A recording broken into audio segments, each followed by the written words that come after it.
Welcome to Face to Facts. It's good to have you all here once again. I am Nick Face. Joining me, as always, is our friend from NORCAM Studios, Phil Healy. Phil, how you doing today? Hey, Nick, I'm doing all right. Hanging in there, my friend. Sleeping on Likewise. couches, as we Sleeping on couches. as we previously, not for bad behavior, but just because I'm exhausted. As long as you're sleeping, that's a thing that I'm still kind of struggling with. But it's been that kind of a start to our new year for all kinds of great things going on. Sports have been putting a lot of news out on the grid for us all to follow and listen to and react to. And we're gonna start off our show today with the announcement yesterday, which was of a surprise to me, of Tom Brady announcing that he is officially stepping down and he is officially throwing the flag in. He is retiring. Phil, what was your reaction when you heard the news, the video, and just overall take? Listen, I was also a little surprised, pleasantly surprised though, in a way, because I don't know. I think I watched most of the last playoff game against the Cowboys, and he didn't, didn't have the best game, but also like his defense didn't help him out. But listen, I actually think if they beat the Rams, they would have probably made it to the Super Bowl last year if they got past the Rams, which, as people might not remember, they lost by a last second field goal.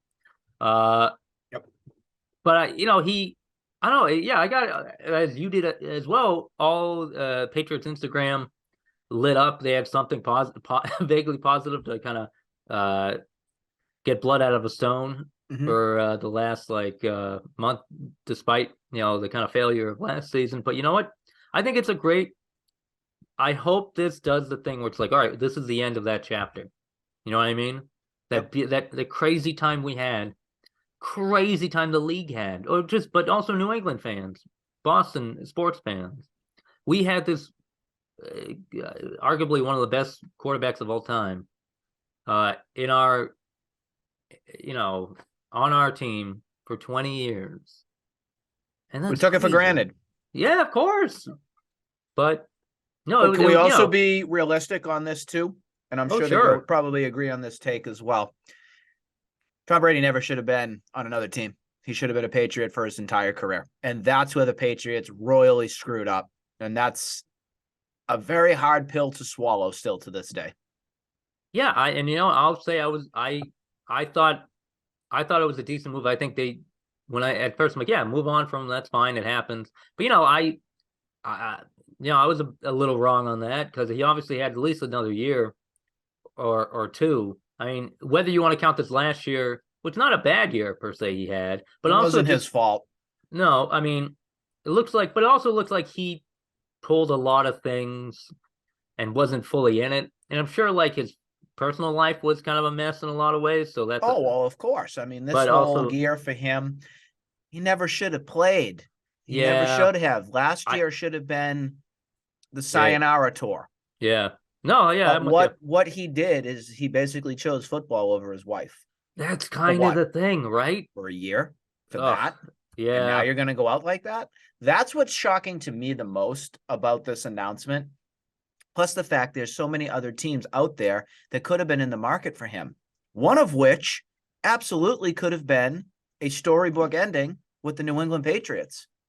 I'll raise my hand loud. I'll raise it high. I would have taken him back in a heartbeat. Let's be honest here. These past 3 years that we had with Cam Newton, plus with Mac Jones, I mean, after 20 years, of course this is unacceptable. Of course this is not Patriot way. And I still, to this point, don't think that Mac Jones is our future quarterback here. I still strongly believe there will be some sort of move this offseason where if Mac is the starter, it's going to be on a very slim leash. I'll tell you that. I wouldn't be surprised if there's some sort of a way that they take an insurance policy on this and bring Jimmy Garoppolo back here. That's my take now. Now that Brady's out of here, put somebody back into the fold who knows the system, who knows the teams, who Bill O'Brien, our new offensive coordinator, who knows the system and everything, can install Jimmy G right into that system and should be a much better team that you have than you've had the past 3 seasons. Yeah. Honestly, I don't think everything's up for grabs, I think. Mhm. Would it be the best thing to take Mac Jones out of it right now? I don't know, because you kind of like take a mulligan for this past year. I don't, or what do you do? You know what I mean? Do you say that? Like, was So last my year? frustration on this past season is you punted. You punted on this year because you did not have the right tools for Mac Jones to develop. You pretty much ruined year and a half ish of not having the right players, personnel, and pieces around to build on Mac. So now you're left with a big question mark. What is Mac Jones? And right now, for all of us as Patriots fans, it's only the most realistic take to have is this quarterback your future? And at this moment right now, no. I would move on is what I would do. Maybe I'm wrong, but at this point in time right now, I would rather take a more, I guess, realistic approach and install a quarterback of a Jimmy Garoppolo type. I would install a quarterback, maybe like a Derek Carr, who at least has some experience in the league. I feel better with that than going into the season with Mac. Oh yeah, Mac's got the keys to the kingdom. It's fine. We'll be okay. Patriots fans don't want that anymore. We don't. We want to get back to our championship way and get us back on a path where things are, much better. The other thing I wanted to ask you too, Phil, is if this is it for Brady, what is the lasting moment or lasting legacy that you have of Brady? Is there a particular game, a particular moment, a particular experience? If you think of Brady specifically, what do you think of first? Well, I was thinking about this when it happened yesterday or whatever. It also, just to briefly touch on your point, I think it's about Mac and last year. I think it's more personnel than anything. And hopefully now that they're shuffling the deck, and not shuffling the deck on the Titanic, but shuffling the deck so there's a clear line of demarcation of who does what and who is doing, because that's a huge thing. Because I don't think it was just Mac. I think it was the whole damn team, because I think they have a pretty good defense. They have a pretty very, very dysfunctional operation put together by the leader in charge, Belichick. And I think he thought he could handle it. And I think he had his people around him, they could do it. But it seemed more like too many cooks, or too many different types of cooks in the kitchen. Nothing. I think that what's happening now is like, screw it. We have to, like, he's gonna be, we have oh god, I already forgot. The new possible defensive coordinator. Gerard Mayo, thank you. So he is being bumped up. He is now not only with defense, but he is going to be the assistant head coach, which is kind of nuts, which I think is kind of cool. But also Bill O'Brien, whatever you think of that move or whatever, at least you now have kind of things going on where you're like, all right, well, there's something going on here where people can be held accountable, but also be the ones who can make the decisions. You have a guy that knows what he's doing. Yeah. I think that's what fans wanted so much, instead of Pencil Boy Patricia calling out whatever the heck he is on his friggin' clipboard. Like, we're done. Yeah. We're done. We're moving on. Chapter's closed. Get him out of here. Yeah, and it's just like everyone around the league and everyone who analyzed the league said stuff like, we don't know what they're doing, like offense. We don't know what they're doing. Yeah, I mean, go into Mac's shoes for a second and say you're Bill Belichick, and last off, so you go, you know what? Josh McDaniels is gone. We're going to put Matt Patricia in charge of the offense. Yeah. Are you kidding me? Yeah. No, I don't blame him for being mad. Think? Yeah, of course. So everybody wants to get upset about Mac's tirade and Mac's too emotional and everything. I actually give the kid some credit that this is what he was given. This is what he had to work with. Yeah. So and that's what he went out and played. But I'm sorry, I didn't mean to junk that up as much. But listen, what Brady, the quote that I always, in that little conference that I always go to, listen, there are tons of games that are really great. But one of my favorite things he ever said or did, and that was kind of exemplified him. This might seem kiddish, but Porter asked him, "What's your favorite ring?" And it might have been after the second or third championship. It might have been after the second. Like, what's your favorite ring? And I'm sure you know the answer to this one. The next one. The next one. That was his, and it was like, whoa, look at this guy. He never was satisfied No, because Tom was and is, for all of sports, in my opinion, the greatest competitor that professional sports have ever had. Even higher than Jordan, I put he's it at. definitely up there. He's I put definitely it up even there. higher than Jordan. Nobody Yeah. else could match the competitiveness, the enthusiasm, the general love of the game to get better every single season that Tom put out. So he Although gets I will sick. argue that in 2019 he might have given up He did give at up the end of because the he was year. done. He was done with the nonsense of the Patriots not believing in him long term. I'm glad Yeah. that you mentioned that point because my lasting moment for Brady was a true definer of why things went the way it did Oh no. after the 2016 season. So it was the big comeback against Atlanta to win Oh, that Super Bowl right that was there. great. So that painted him as an absolute legend. I mean, from coming back from where you were 28-3 down, what was supposed to happen at that point, and this is where Belichick got into the fold. Brady wanted the extension. He wanted to be a Patriot for life at that point. He wanted till at least 2022. And there was talks that there was going to be some sort of a deal that was being made. Robert Kraft wanted that to happen. And Belichick said, it's either me or him. Take your pick. That's where all the turmoil ended up coming from. And that's why there was the opportunity for Brady to say, if this isn't what the team wants, and screw Belichick, screw them, I'm going to go and play and as long as I can, and then I'm out of here after that.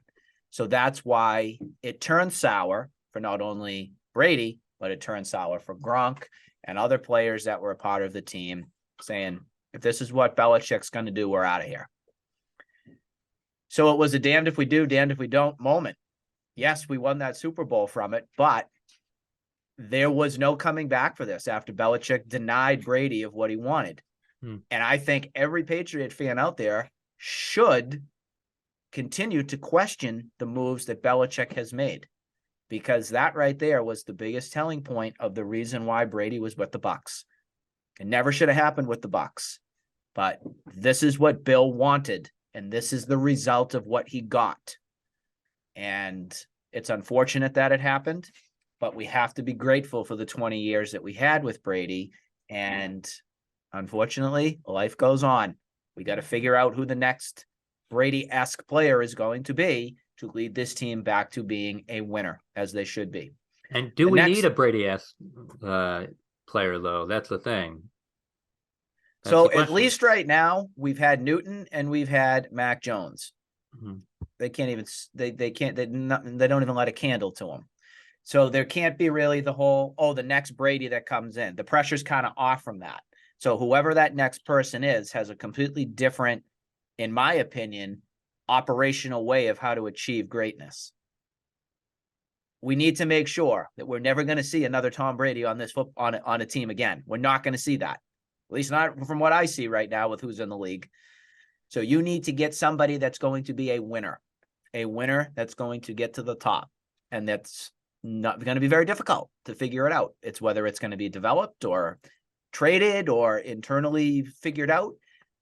That's the story to be told. The next thing I wanted to also mention to you is Robert Kraft was on, I think, CNN this morning, did a little interview, and he was asked the question, what are you going to do now with Brady being retired? What is there going to be a one-day contract? Is there going to be some sort of a statue, a ceremony, yada, yada, yada? And he said, yes, there will be. When the time is right, they will figure out that one-day contract of figuring things out. I think we need to respect the stance right now with Brady, that this is very raw. It's very new. I think that he is going to be loyal to his word right now and saying that he is going to retire. I think he wants to give the broadcasting end at least a try. I don't think it's going to go that great because I don't think Brady is that entertaining of a person. Well, we'll but see I where think it goes. he has to prove that. I think he has to figure out what it is. I personally think, and I'm sorry to steal Michael Felger's point because I was watching the Sports Tonight show last night, but I have to agree with him on this. The only way Brady comes back from playing more football is if broadcasting is not in his realm, he does not enjoy it, and he misses football and he has the itch. Then you could say, okay, maybe after this year, I still got the competitive edge. I still want to play. I still want to prove it. Then he could come back from that. But I do think for 1 year at least, he is going to be saying he is going to step away. But as we know in this land we live in, money talks. Yeah, and also like he'll be what at that point? Like 47? yeah, like come on, man. I mean, it's he was avoiding contact this year. What do you think he's gonna? 47 is the new 30. Whatever. Yeah, I Not guess that I'm if you got 47. millions of dollars, yeah. So we'll see. Time will tell. In my opinion, I think we'll see that special 1 day contract to start maybe in the season in September for the Patriots. I do know that they're working on some sort of a memorial like dedication of some sort of a statue at Patriot Place of Brady. And I do think that his number will be retired and they'll do a whole ceremony, which will be pretty special. I think that's what's in the works there. We are going to just do this show for a half hour for today. So we want to just keep some of our points that we're going to be talking with very short and quick so we can cover as much ground as we can. The next thing I wanted to mention is we have a Super Bowl upcoming. And I don't know about you, Phil, but the only thing I am interested in is the halftime show with a country music artist that will be there right now. Oh man. I could give a hill of beans on the Philadelphia Eagles and the Kansas City Chiefs. I don't think I'll be watching because I don't care. I'm just going to be honest with you. I don't give a crap. All right. Yeah. I think I'm interested to see if Jalen Hurts can perform at a top level. I don't think he'll be able to be honest, because he didn't really do too well against San Francisco in a lot of ways. I did okay. I mean, Philly, I think, is a great team. I think Kansas City is a crazy team. And if Mahomes is even a little bit more rested up, I think Mahomes takes it because I think he's just that much better. I mean, I'm going to agree with you. Yeah. And it's painful to have to root for Kansas City or Philly as a Patriots fan because I despise both organizations. So there you go. I don't mind. I despise Philly at a lot of personal levels. But Kansas City, I have a friend-ish or filmmaker buddy who she loves Kansas City. She was at the AFC Championship. But also I'm like, wow, how obnoxious she was. But I'm rooting a little bit, but I don't really care for KC that much as well. But you know what? I like Patrick Mahomes enough, but not really. You know what I mean? Because it's like, hey, never beat Brady. Not in the postseason. And there you have it.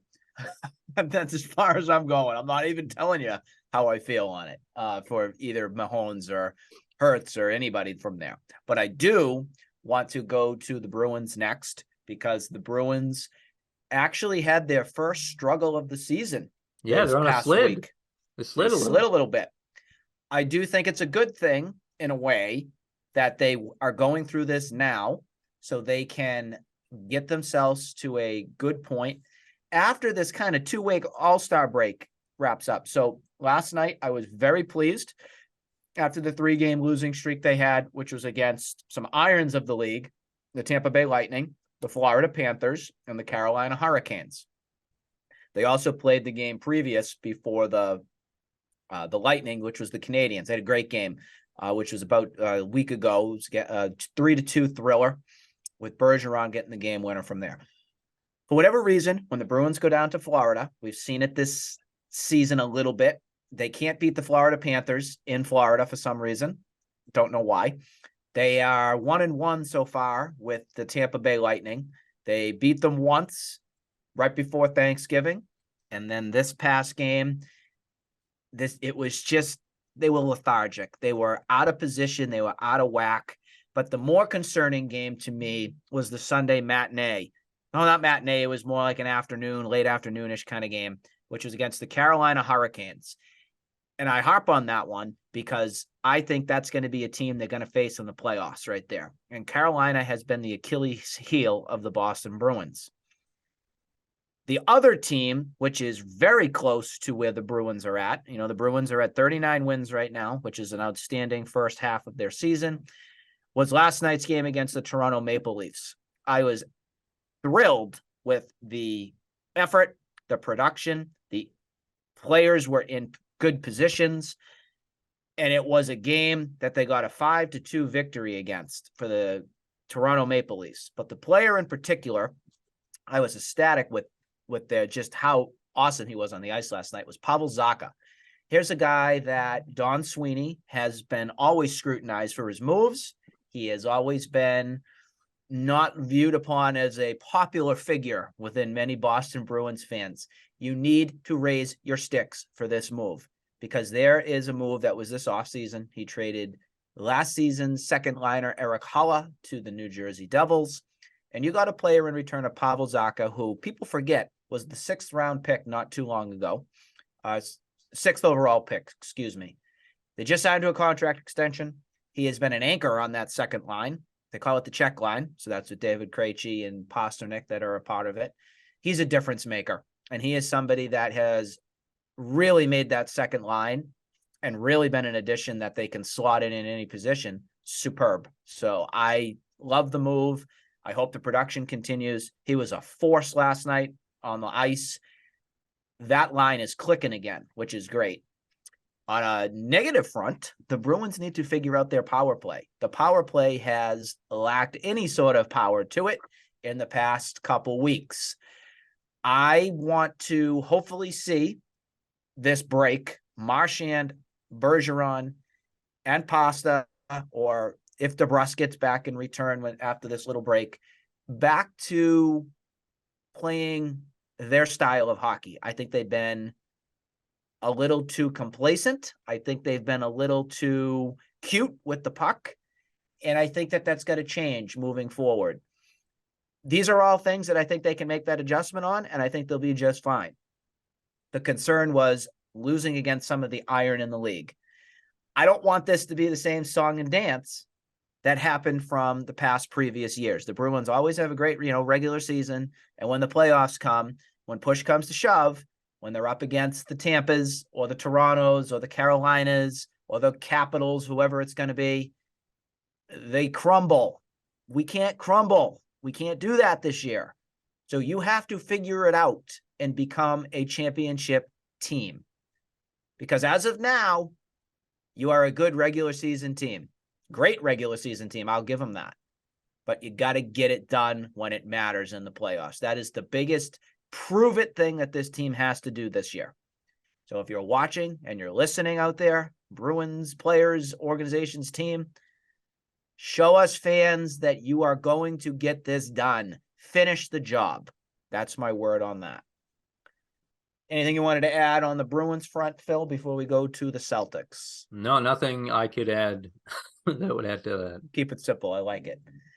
Celtics. Quite an interesting last couple games. I will give it to that. So there was the big win against Crybaby LeBron on Saturday night. However you want to frame it. And then there was the whopping, the smacking, the walloping, yeah. Demolition of Kyrie Irving and the Brooklyn Nets. What a soap opera the past 2 games have been.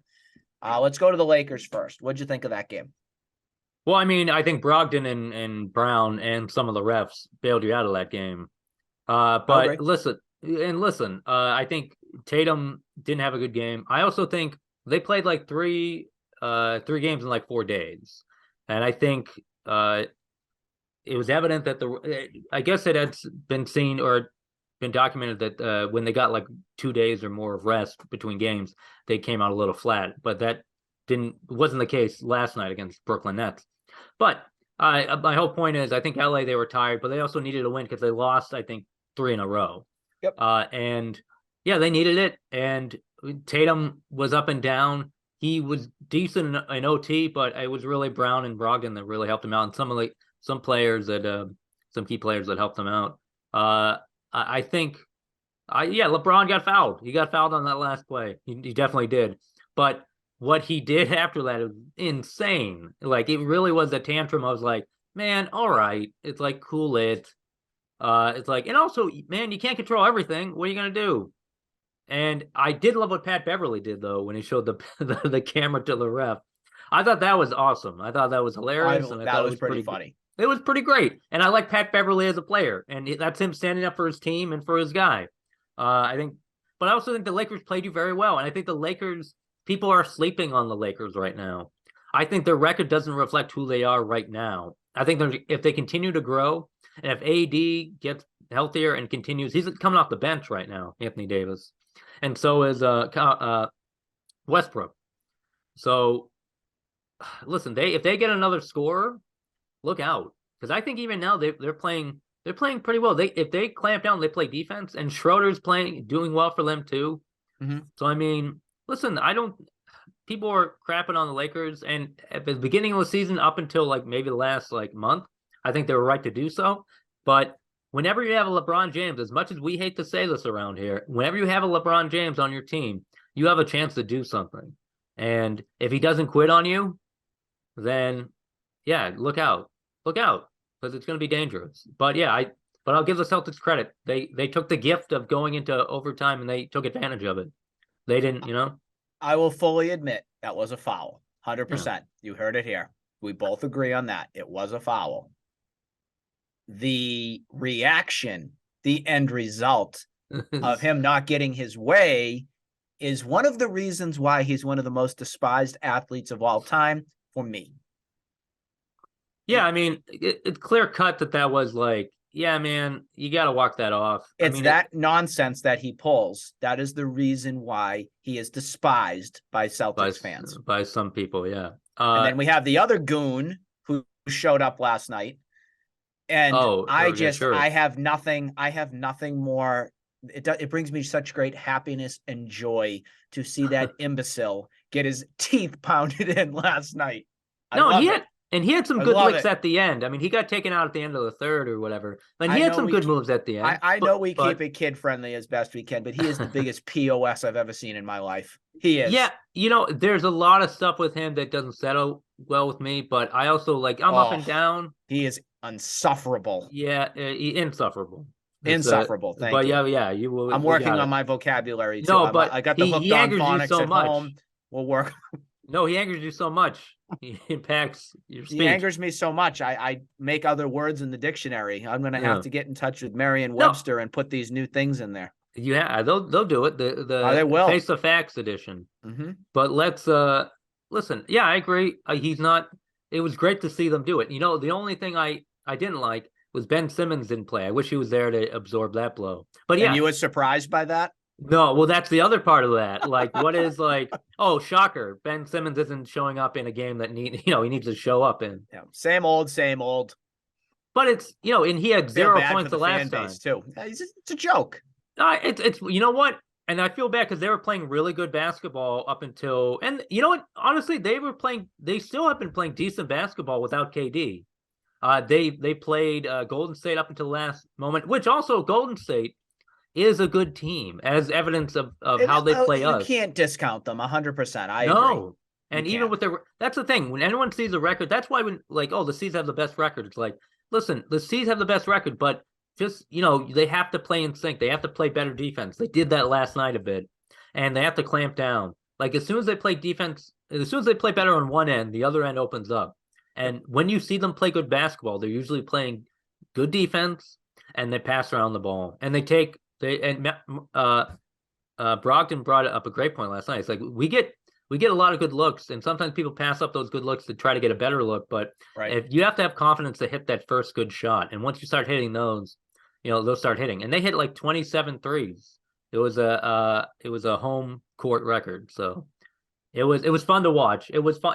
It does it help your team in the long haul? It was two good games to watch. I will absolutely give you that. The next game for the Celtics will be against the Phoenix Suns. That's Friday night. Yeah. It's at the Garden. And then a rematch. I believe they also play Nope, they do not play Sunday. So the next game is Friday. They got a couple of games off for the weekend. And then they ramp things back up for Monday night against the Detroit Pistons. That's their look at. That's their week ahead. That's a bit of a sleeper. But I will say, Brown came back from that Knicks game, which was a great game. The Knicks game, also the Miami game was good too. They just ran out of gas. It was their back-to-back, I think, against Orlando, and they just can't hang with Orlando this year. Orlando is their Achilles heel. Well, larger teams who can run, look at Oklahoma, large young teams that run. That's what kills them. kills them. And they have to do better in the paint. Maybe they need another big, long guy. Maybe they would be from there. Yeah. Well, we covered a lot on our episode here today. We gave everybody a shot, except for the you-know-who's, because the you-know-who's don't deserve to be talked about. Well, they got rid of your favorite pitcher. They got rid of your favorite pitcher. I was stunned with that move. Actually, we can mention A it little very bit. quickly. Matt Barnes is no longer a part of the Red Sox. That will mean I can come off my blood pressure medication. There you go. Kidding. But yeah, that was a stunner. And just so people know out there, you only have 3 members of this baseball team that were a part of the 2018 World Series. Wow. They are Chris Really? Sale, Yeah. Ryan Brazier, and Rafi Devers. That's My it. God. Talk That's about gutted. crazy. What I about wonder Kiki? why that- No, that's right. Kiki Nope. Hernandez wasn't. Nope. That's right. Talk about a gutted fish Ugh, that your lovely GM moron decided to do. So dear keep Lord. going, Bloom. You're doing amazing. Keep going. Can't wait. On that note, we hope everybody has a great rest of their week, great rest of their time. As always, Phil, thank you for joining us here on another episode of Face the Facts. Pleasure. We will keep you informed. We will see you next time. Stay warm, stay safe. Goodbye.